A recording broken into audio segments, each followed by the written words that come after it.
And once you've established that goal, everything associated with that process of planning and managing renovation goes through or filters through that goal, and it determines the decisions that we're going to make.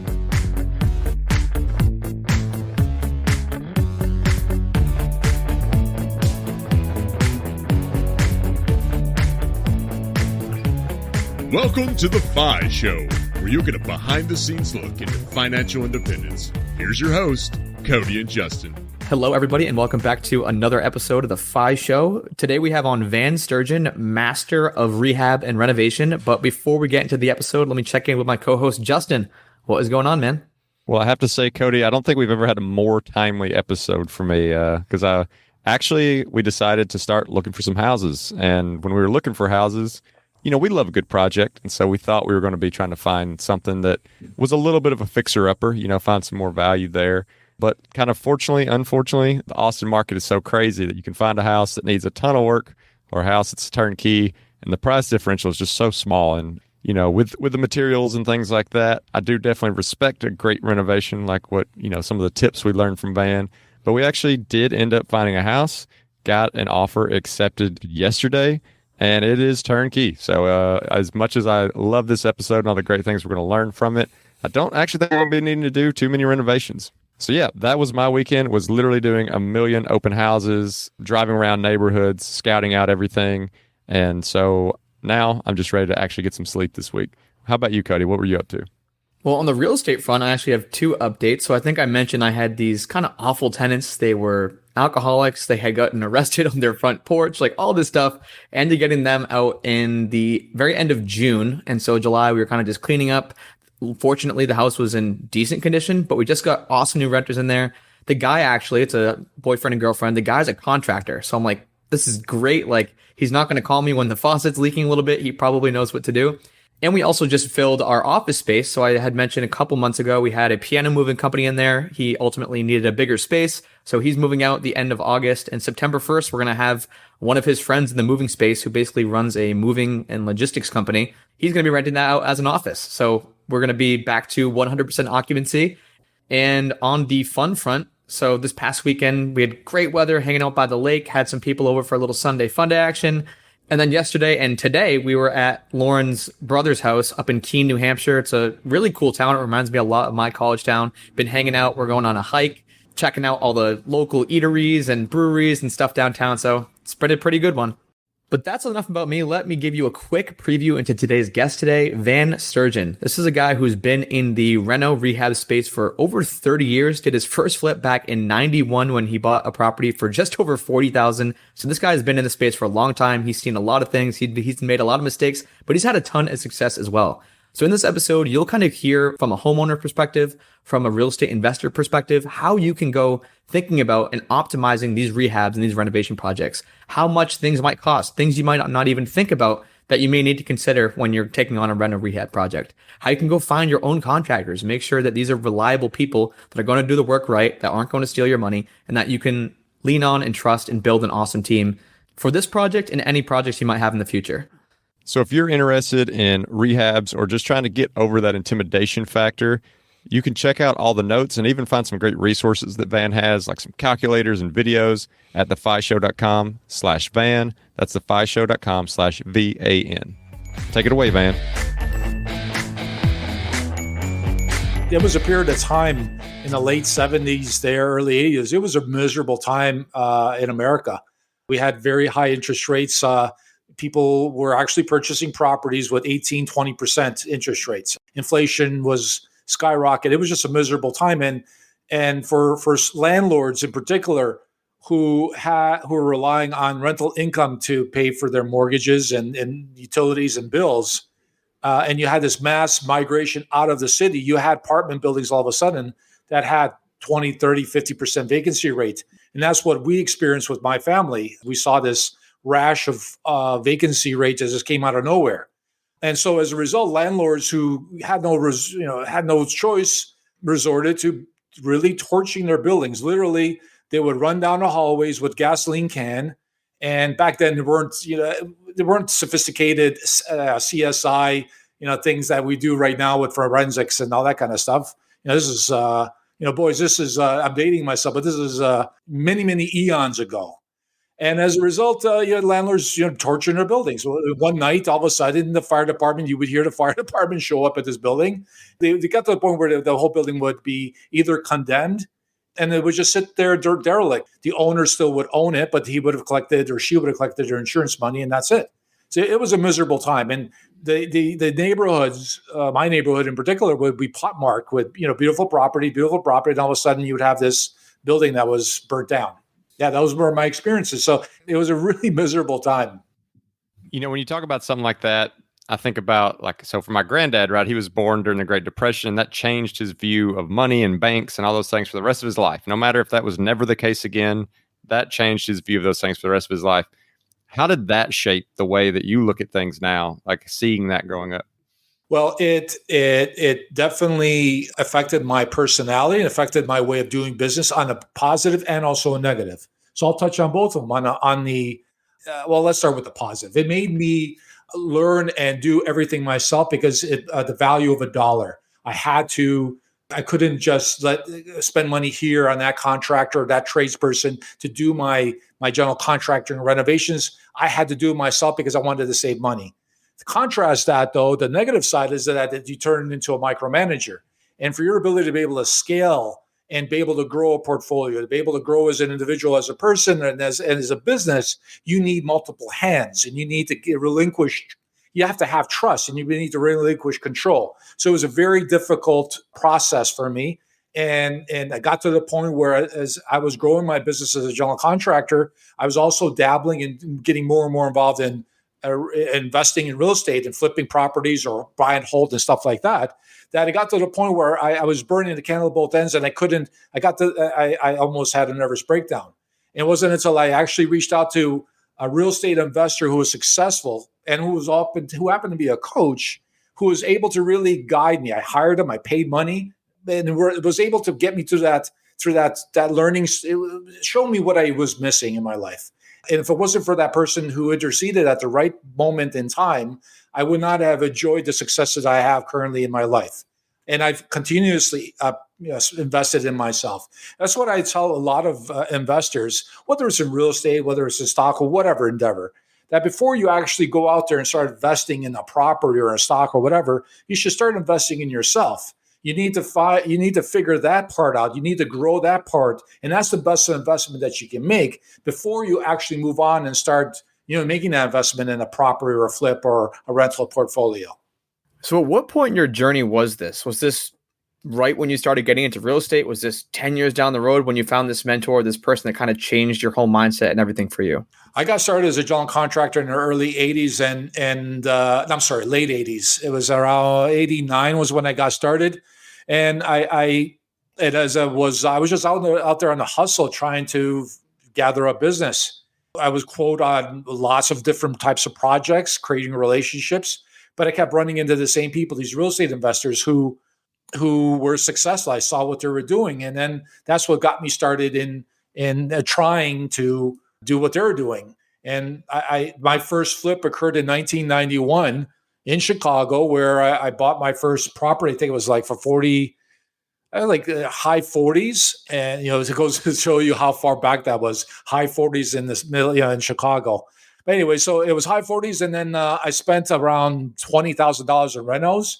And ultimately, at the end of the day, I was able to sell a property in 3 months and make a profit around $30,000, which was a lot of money back then because most folks were working. An average salary back then was like $20,000, $30,000 for a whole year. And I was able to produce that in a course of 3 or 4 months. So that got me hooked in real estate investing. So I had both of these things going on in my life. So awesome. Well, I know I definitely want to spend a good bit of this episode thinking about tactical things in today's dollars, right? So today, let's say you had a budget of 30, 40,000 and you wanted to make the most impactful renovations to a home.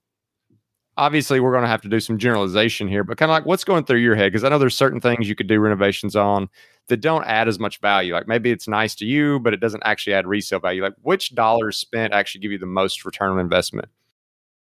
What I have found that new real estate investors often get themselves involved in these high-priced, high-ticket items to renovate in in their properties, whether they're flipping them or for rental purposes. And they end up overblowing their budget and they over renovate or over rehab the property. And what I always look at is just getting the best bang for my buck, the highest ROI.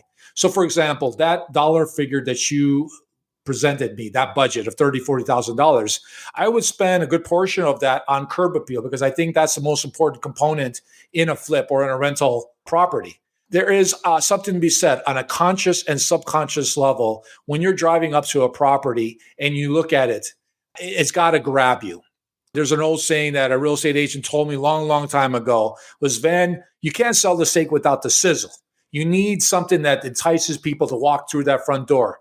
And once you already created that picture frame in someone's mind, a prospective renter or purchaser of a property, that it looks beautiful on the outside. You do the landscaping, you paint the front door, the garage doors. Maybe you hang a couple of shutters. You pressure wash the siding. You might paint it. Whatever it takes on the outside to dress that baby up, it goes a long way to sort of muddle the waters when you have that individual walk through the front doors and they kind of look over the fact that you didn't renovate that kitchen to a certain extent, or the bathroom. You could get by with that old 4x4, lime green tile if you do it properly. So if there was X amount of dollars, and we don't have unlimited funds, obviously, when we're doing a rental or rehab of a property, the best bang for your buck I always feel, is on curb appeal and landscaping. And there's some things that really cost you very little in the way of doing in renovation, rehabbing a property. I found that if you're selling a property in the wintertime, shovel the driveway, shovel the sidewalk, make the place look clean and presentable. Perhaps even hang some, holiday trim, lights if it's in the wintertime, or in the summertime, add some fertilizer to the grass and make it nice and green, add some flowers. These are the types of little things that cost very little that really mean a lot on a conscious and subconscious level. It's amazing what purchasers are looking for something or a renter is looking for something to grab onto, because you have to understand that they've visited a bunch of properties. They're tired, they're frustrated. And when you present a product that stands on its own, it's amazing what you can accomplish when you change that mindset when they're walking into the front door based on a positive curb appeal.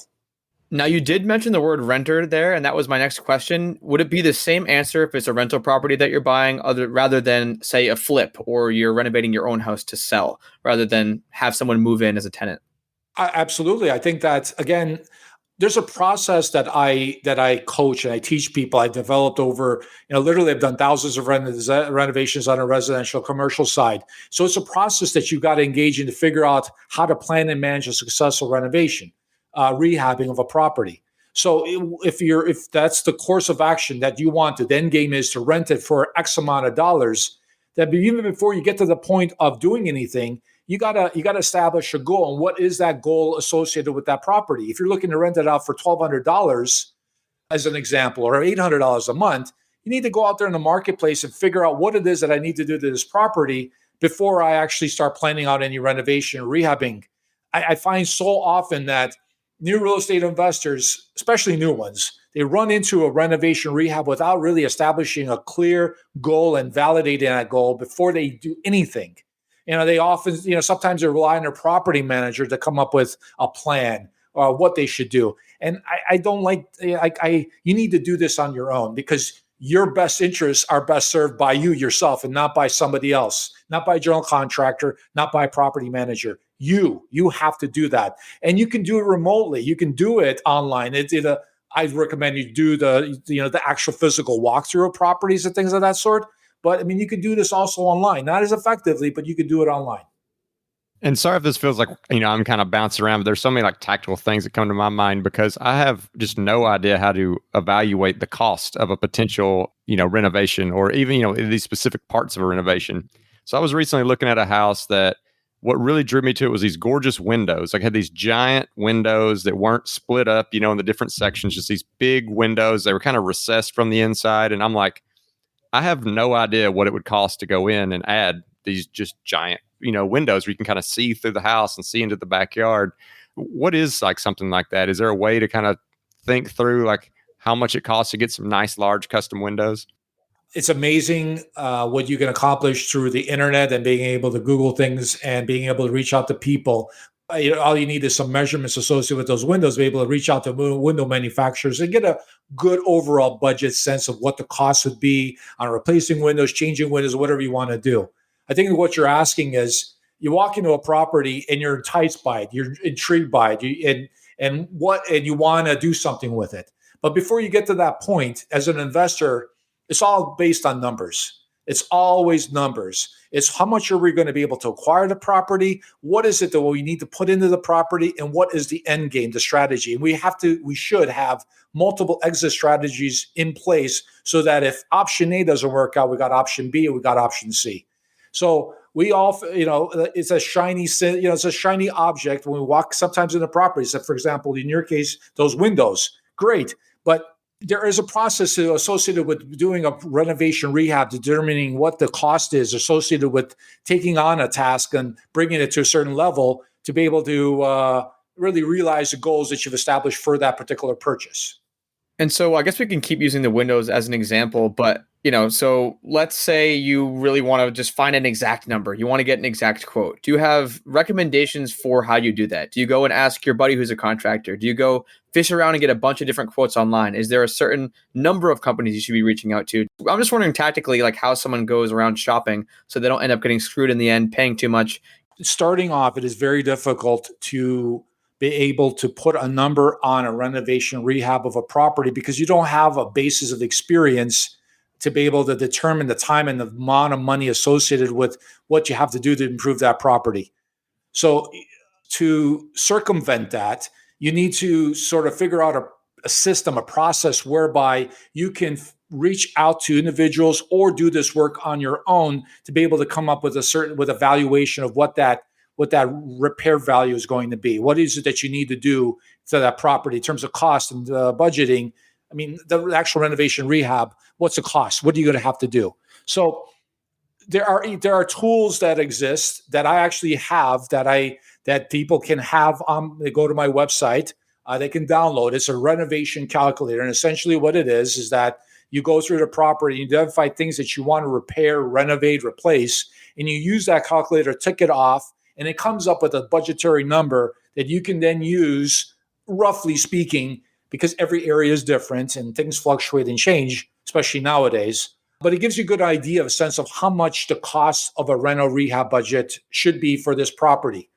One of the things that I think should be stressed or talked about is that as important as it is to find a great deal, and it's very important, it's also extremely important or equally important to be able to handle that renovation rehab because there's so many people that might have a great deal and then they screw it all up by mishandling that reno rehab project. Whether they hire the bad contractor who takes their deposit money and runs off, or a tradesperson that installs a widget in the property that's off, that makes that now the only choice is to rip it all out, waste time and money, and pay the guy, and then you have a disaster on your hands. In order to be a successful real estate investor, you really need to be great at both of those things, and it takes time. It takes time, and that's why I strongly encourage people, if they really want to get serious on both aspects of this industry and this, to become successful real estate investor,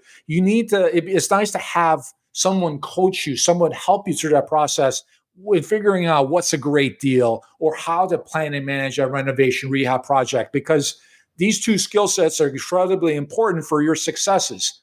And often there's an analogy I often use it with people. It's like you learning to play a musical instrument like a guitar or piano. You can, by yourself, grab that guitar or piano and sit there and and bang away at it. And eventually, maybe after a couple of years, figure out how to play a song. But it's going to take a lot of effort and a lot of time and wasted time. Versus you hiring a piano teacher, a guitar teacher who sits right beside you and shows you what you're doing properly or not properly and helps you along the way. Wouldn't that be a quicker process? Wouldn't that help you avoid mistakes? And unfortunately, in our business, in real estate, when we're talking about usually hundreds of thousands of dollars, whether it's on the renovation side, rehab side, or actual purchase of a property, one wrong move, and I've seen many, many wrong moves over the last 30 years, new real estate investors make, it can be totally devastating. It could totally knock you out and never, ever, ever recover. because the financial loss is so huge, and also and then also psychologically, the defeat is so demoralizing. So I strongly encourage people. I am a product of a lot of coaching. I've spent over $200,000, I've estimated one time, of coaching, mentorship, courses, books, you name it. I've done it. Weekend seminars, and all of those things help me incrementally be able to become the successful person that I am, not only financially, but also as a person. I like to think I'm a good person. And that's the reason why I do what I do, is because of financial gains, because I really enjoy interacting with people, helping them out, because it makes me feel good. And I have all this experience and knowledge that I've accumulated for so many years that I want to get out there and help people. Well, I'd like to lean in on that experience again with the next question, which is, I'm curious if you had like a couple highlights or like things that come to mind when you think about parts of a project that people underestimate and overestimate. Because I think that there's probably some things that I look at, and it's probably more common that you underestimate how much it's going to cost. But maybe what are some things where you walk into a renovation, you look at it and it intimidates people, but in reality, it's actually not that big of a problem? We will be right back to the show after this quick word from our amazing sponsor, LinkedIn Jobs. Today, many small business owners are busier than ever, and I can definitely attest to this. So much time spent searching for, interviewing the wrong candidates, the wrong people to hire for a job opening that could be spent on growing your business. That's why LinkedIn Jobs has made it much easier to actually find candidates that are worth interviewing, so it's not just wasting your time, and the best part is that it's free. As someone who owns a couple small businesses, I can tell you how important it is to actually get that right team in place, because once you start to outsource strategically, you can start to focus on the bigger picture stuff for your business. You can create a job post in minutes on LinkedIn Jobs to find those perfect people to join your team. There's over 750 million people on the platform, and there's candidates with every skill you can imagine, and definitely one that can fit your wants and needs. Plus, with a company as big as LinkedIn, they do a really good job actually filtering through candidates and prioritizing who you'd like to interview, who you'd like to hire, and who's a good fit for your role. This is an opportunity to post your job for free at linkedin.com/FIShow. That's linkedin.com/FIShow to post your job for free. Terms and conditions apply. When I walk into a property, I immediately try to figure out what the age of the property is, because there are some certain conditions that are associated with particular eras of building. So in the 1920s and 30s, they had issues or problems versus buildings or houses that were constructed in the 1960s or 70s or 1990s. So depending on the era, because of my experience, I have a good sense of what I should be mindful of. And that's one of the things that I help people with, because I've gone through so many renovations. One of the things that I'll sort of hopefully address to give you an idea of what I mean is, oftentimes I don't like to see overgrown trees beside a property, because I know, especially with the age of a property, if it's an older property, typically there's issues with weeping tile that go around the perimeter of the property. At the foundation wall, there's a weeping tile that gathers groundwater, and through hydrostatic water pressure removes that water away from the property. That's the reason why you have a dry basement. What happens is those trees, those roots in particular, they're smart little devils. And over a period of time, over many years, they start to penetrate and go further ground looking for water. And as the tree grows, the tree root system becomes bigger. And as a result, they get into those pipes. And ultimately, what ends up happening is those pipes become clogged, and then eventually you'll have issues. And the only way to address that problem is to actually either excavate the whole perimeter around the property and put in new weeping tile, or start chipping out your basement floor and reinstalling weeping tile. It's really a very expensive and messy mess. So those are the types of things that I'm mindful of when I'm looking at a property. I'm not worried about roofs, but I am worried if I start walking to a property, as an example, and I start to see floors start to dip in certain corners. That gives me cause for concern, because then we have some foundation issues, which typically isn't a simple fix.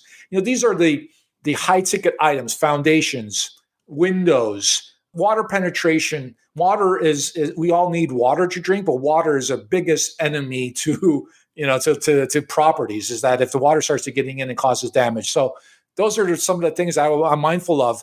Other things like roofs and other things where you can spot those deficiencies and issues, you can address them pretty easily, or you can figure out what it cost is. But there's other things. Like there's one instance, to give you an example, where I purchased a property that I didn't really do my due diligence. And after 2 months, I get a phone call from the tenant and discovered that the whole basement had overflowed with sewage.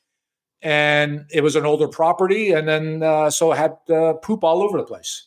And I had to take that renter, put him up in a hotel, and I had to address the problem. And the problem was that the sewer line had collapsed. And it happens. Things are meant to last forever.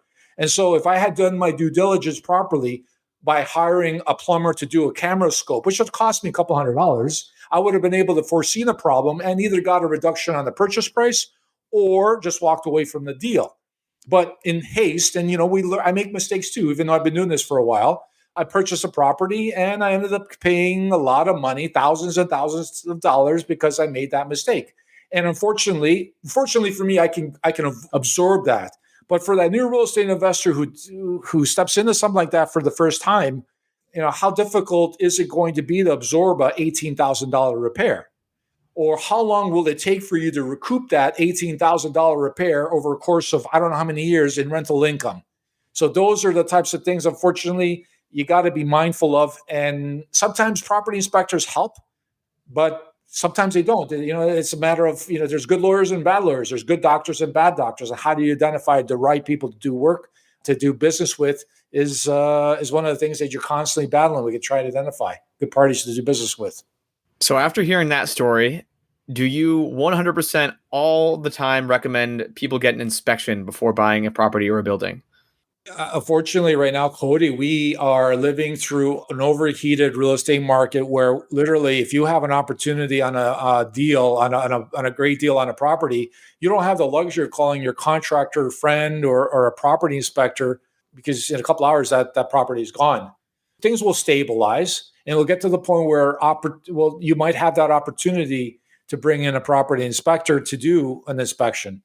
But unfortunately, how many times can you do that? How many times can you do that on a property where it's costing you $300 to $500 for that inspection before you make a decision to move forward on a deal or not? Because a lot of these deals are you got to act, you got to firm up very quickly, or the deal's gone. You're going to go to somebody else. So it's a skill set that folks need to learn. It's a skill set they need to learn on how to find that great deal, but also on how to evaluate, how to plan, how to manage these rental rehabs where you're in control over your investments. Do you recommend then having kind of a post-inspection, I guess? So let's say you find a property, you don't get the inspection, you put an offer in that day, you win, you get the property. Once you win that property, should you be doing some kind of, whether it's yourself doing the due diligence or like you just mentioned, having like a plumber go in with a scope and check out the sewer line or the main water lines or things like that? Is that something that you recommend? Well, what I recommend is, unfortunately, in today's age, you have windows of opportunity on properties where you can't bring in that inspector or that contractor. So you need to rely on your good senses. And if you've done this long enough, or you get a sense of what it is that you can, what repairs or what costs and what time it's going to take in doing this rent or rehab, and then make a decision. You're going to have to be quick on your feet, and that comes through experience in determining, how much do I offer for this property when I'm walking into the dark, in terms of the necessary work associated or possible work associated with this acquisition. I don't know how better to answer that. It's a matter of learning that, and what I'm suggesting is that you need to learn that yourself, and you can't rely on a contractor or a property inspector, because just simply you don't have the time, or it can be very expensive. Like, contractors might do an occasional drive-by to help you out, but you can't keep doing that. What do they gain by that? Like, what do they gain? And there's one particular individual I was talking to recently who's been going through the process of trying to buy a property, and they're new, and they're going and they're calling up, the same contractor over and over again. And ultimately I said, how reliable is that person you keep calling? Are you paying that person? And they're like, no. Well, how reliable is that person's opinion if they're not getting paid? Like, if I'm a general contractor, that's where my bread and butter is. That's how I got started in my life. And as a general contractor, trust me when I say that my time is valuable. And if I might help you out once, but I'm not going to continue to help you. And I might just throw out a number just to make you happy and just make you go away. But I'm not going to put the time and effort associated with coming up with a budget associated with this renovation or rehab of this particular property. Like, what benefit do I have? Because you will, why? Because you win the property? Am I going to get the work? Is there something contractually there? No. Earlier, you were talking about, like, from your experience based on houses built in certain decades or certain eras, maybe there's certain things to look out for. I'm curious if you have similar things, whether with like certain type houses, like if it has a concrete slab, if it's a 2-story, if it has like a crawl space, like, are there things like that that kind of really stick out to you when you're looking at a house? Oh, of course. I mean, there are certain geographical areas where, and also building types and structures that we need to be cognizant of certain things happening in those areas versus others. So, for example, they're in the southwest part of the good old USA. Termites is a big issue, and you need to really thoroughly investigate properties and make sure that you don't have termite damage, because that can be a significant bill. It's one of those things that we talked about earlier, and high ticket items. That's one of them, is to really look at termites and if there's any damage to a property. When you're dealing with certain types of buildings, such as like crawl spaces, you got to be cognizant of certain gases that are developing in those areas and making sure that the property is insulated away from those as well. Structural issues, there's areas throughout North America that have certain soil conditions that are susceptible to sinking. So as a result, you might find a property that all of a sudden it has, in a particular area, that has tendencies to have foundation shift and sag. And so you need to go through some remediation in order to address that, which can be pretty expensive. So different types of building structures, different areas, all play a part in the pros and the cons associated with a particular investment. So this might sound kind of random, and I'll give you some context into why this question popped into my head. But just earlier today, the little trap in the sink that basically catches all the food so it doesn't go down the drain. We got like this cheap plastic one, and it was moldy. And I'm like, if I just got a stainless steel one, it definitely wouldn't have molded. Probably more money in, at the time, but whatever. It's a couple of dollars different. I mean, obviously it's on a different scale when you're doing a rehab, but cheap versus expensive. Like, is there a happy medium? How do you determine where that happy medium is? Because you could have something that lasts 5 years and it costs this much, or something that lasts 50 years and it costs this much, or maybe the 30-year thing is going to be the best option. I don't know how to answer that, because there are properties that I walk into every single day, and I walk into a bathroom, as an example. It's got this beautiful lime green tile that was installed in the 1960s that is still fine, is still durable, but is just outdated. And so these, there's fashions, there's things. If you look at, for example, if you look at the movie Home Alone, that little movie with that little guy there, Culkin, whatever. That's that little guy. If you watch that movie, you'll notice as they're panning through that beautiful mansion that Macaulay Culkin was living in. Kevin was the name of the character. If you looked at that property right now, if you look at it, you'd be like, wow, it's so dated. If you look at the wallpaper, if you look at the bathroom, if you look at the furniture. So my point is that we can always purchase things that are extremely much more. You can get much more longevity out of, but it may very well be that we don't want longevity because it can become fashionably out the door in relatively short time. I used to, when I got started, golds and creams and beiges were popular, golden oak hardwood. Well, now people are ripping all that stuff out and are going with whites and grays and blacks and whites and monotones. I look at some of these houses that they look like hospitals. Justin is the kind of guy that loves that kind of stuff. He wants to live in a hospital. Well, back in my day, we didn't like hospitals. We wanted to have that homely kind of beigey kind of place, with the gold and that kind of stuff. So hopefully I've answered your question. You got to cater a renovation, a rehab of a property. You really got to do your due diligence. You got to go out there in the marketplace that this property is located. And first of all, determine what it is that you're looking to accomplish. If you're looking for a flip, great. How much money you want to make from that flip? If you're looking to rent it, hey, great. How much you want to rent it at? And once you've established that goal, everything associated with that process of planning and managing renovation goes through or filters through that goal. And it determines the decisions that we're going to make. So if we're going to go sell that property and make $50,000, then we're going to make sure that the renovations that we're going to do to that property is going to get us to the goal of making that. But how do we do that? We got to go on the marketplace, and we got to look at properties that are comparable to ours and determine what it is that we can do. If you're renting it for $1,800 a month, you need to go out in the marketplace to see comparable properties that are getting $1,800 a month. Write down your notebook and write down what it is that these properties have that your property doesn't have.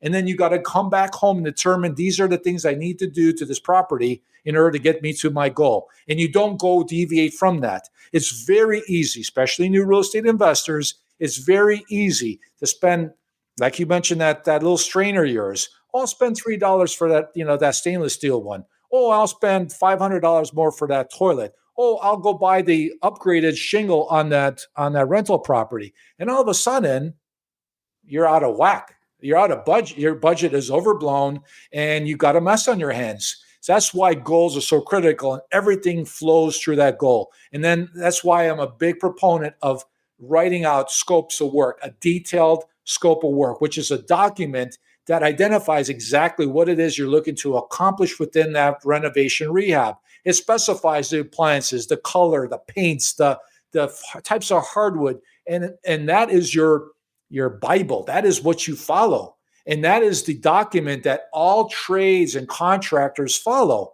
And isn't it? It's a beautiful process because you got everybody online. You're all working off literally the same playbook.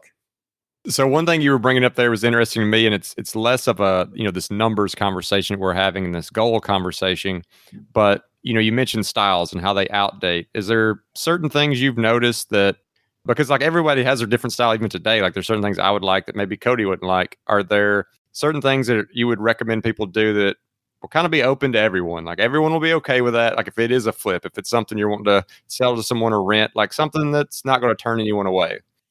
I'm going to answer that question by saying that it doesn't matter what the average is, or really, I really encourage people to do their due diligence and identify exactly what's working in their marketplace. To give you an example, my investments are concentrated in 4 areas, 4 very distinct areas. And each of those areas have their particular needs in what they want to see in a renovation, in a rental. And that is what guides me in what it is that I'm going to accomplish or what I'm looking to accomplish in a renovation rehab. So like I can generalize by saying, it's great to have stainless steel appliances, but stainless steel appliances are a premium. And maybe sometimes, depending on your circumstances or your situation, like I have some rental properties that generate only $800 a month. Well, guess what? I'm not putting stainless steel appliances in those properties because it doesn't warrant it. I'm going to go to the cheap and cheerful section of the appliance department section, whatever. I'm going to pick off white appliances or maybe black ones, but I'm not going to go and pay a premium for the stainless ones because I'm not going to get that money out. So I hopefully I've answered your question. I really want people to get out of their comfort zone and actually do research. They got to get out there in the marketplace, and wherever that property is that they're considering to buy or have already purchased, they need to get in there and understand their marketplace. I spend time in learning my marketplace. I know all the streets. I know all the areas. I know all the rentals. I know where the crack houses are, and I know all that kind of stuff to be able to make sure that I am on top of my game, or the people that I have are on top of their game to ensure that we are successful. Yeah, I love that. I think goal setting and then knowing the market, doing your research is super important. One thing we haven't touched on, and I'm not sure if I've heard you talk about this before, but you definitely know a whole lot more than I do, is how to pay for this stuff. And I know it depends on the size of the project, the newness of the investor, but how do you recommend newer investors, first-time home buyers, like finance these projects? Everybody's situation is different. And what I can find, and this is the exercise that I go with people, it's nice to have a goal. It's nice to identify exactly what you're looking to do to a property in terms of your renovation, rehab of it, but where are you going to find the money? And so that's an exercise that I go through with helping people in finding where those dollars are going to come from. So obviously we have to figure out how much money is in the kitty, actual cash that we have on hand. That's the first process. Second of all, there are opportunities in terms of lines of credit that you can establish on the property that you can go and tap into. There's also opportunities to reach out and go to a hard money lender. Now, these are strategic steps that we would be taking because hard money lenders are higher. They charge a higher amount, and there's a cost associated with borrowing money from them. But if it's for a short duration, and if they're able to refinance a property or sell the property, then that's an option. There's also opportunities sometimes, depending on the municipality that this property is located, where there's government programs on the municipal and sometimes federal level where you could tap into. If there's things that we can do to the installation, replacement of windows. Received grants from government for replacing weeping tile because a property's in a floodplain, as an example, and the government stepped in and made payment on it. So improve my property without me laying out a dime for it. So there's a lot of things that you can look at to be able to find the money. There's even actually reaching out to your fellow real estate investor who might want to partner up. If you're looking to flip a property and you've got the property and they've got the funds associated with the renovation rehab, maybe you partner up with them. There's a lot of different ways. You got to get out of that pigeonholing of things. There's a lot of opportunities, lots of money out there. You just got to figure out a bunch of different ways to look at it and finding that money. So, Van, we've talked about a lot of different projects, a lot of different work, and obviously everybody's situation is different. But at the end of the day, most people are going to need someone to do that work for them. And people always say it's so hard to find skilled labor these days. How do you go about or recommend people finding good tradespeople, good general contractors? I always recommend to real estate investors that I hope that they've created some type of a power team. And that power team is a collection of people that you are going to create win-win situations where it's a mortgage broker, real estate agent, your accountant, lawyer. These are people that are already in the industry and should have some references associated with contractors and tradespeople that I've used in the past that you can then tap into to use for your project. So that is one area that I recommend. Another thing that I find is also that a lot of folks don't do, but they should do if you really want to get serious in this game is you should join your local real estate investment association, your local RIAs. You should be part of the meetup groups. You should be part of these Facebook groups that concentrate on real estate investing, in particular your geographical areas. Most people want to help others. Like I help people all the time, and I enjoy helping people. I got nothing to hide. And so by virtue of that, and most people feel that way, if you're part of these associations, you can tap into that electrician that's great, that plumber that does great work, and get those references. And those are the people that I would rely on in reaching out to get pricing for my project. I hear often that there are people who recommend going to Craigslist and finding your tradesperson contractor there, and that's the worst place that you can go. Because often those are people that just got started in the business and they're fly-by-nighters. And I mean, sure, there are good people there that also are looking to get started in the business. But if you're not in a position to understand, what an electrician should be doing or a plumber should be doing, if you don't have that basis of experience, that's the wrong place to go. I can do that because I know what I'm doing. I've got the experience to back me. But if you're getting started in this business, that's the worst place that you can go because you're going to be taken advantage of. I've heard suggestions that you should go to your local home improvement place at 6 o'clock in the morning and wait outside the door and wait for these tradespeople and contractors to come in and out of the place and get their phone numbers and names, which I also don't think is ridiculous because how do you know that person actually is going to be qualified or know what they're doing? It's totally ridiculous for me to wake up at 6 o'clock in the morning and wait for somebody to come in there and run to them and grab their name and phone number. I don't advocate that. There are lots of great places where you can find references, tradespeople and contractors to be able to help you out. Could not echo the sentiment of the power team more. That has seriously been like the only reason I've been moderately successful in any of my real estate ventures.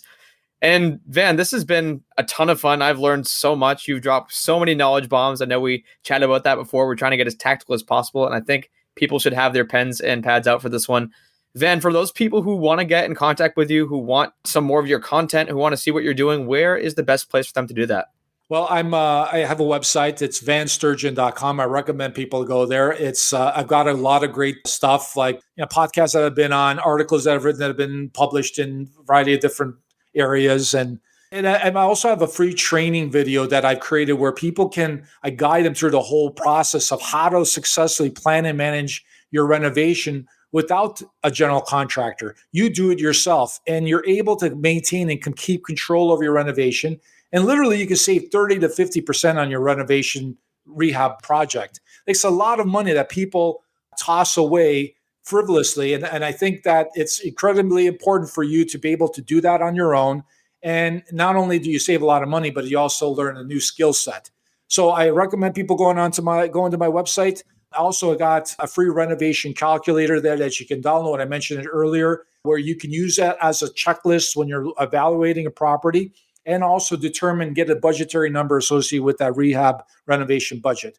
Also, I'm on Facebook. I welcome everybody to reach out to me. I love talking to people. I'm passionate about what I do, and it's really my calling. I really want to help people out. So if you have any questions or anything like that, you're more than welcome to reach out to me, and I'd love to be able to help you out. Well, Van, thank you so much for coming on the show. It's been awesome feedback. I know this is one of the most intimidating things that people go through when they're thinking about getting into real estate. So again, just thank you from both of us. Thank you very much for having me, and it was great talking to you. And as always, if you want to check out our Facebook group page, you can do so at thefishow.com/community. And we always appreciate those 5-star reviews. They help us get great guests like we had today. And if you're interested in supporting The Fi Show, you can do so by checking out some of our partners over at the resources page, which can be found at thefishow.com/resources. And thanks for listening.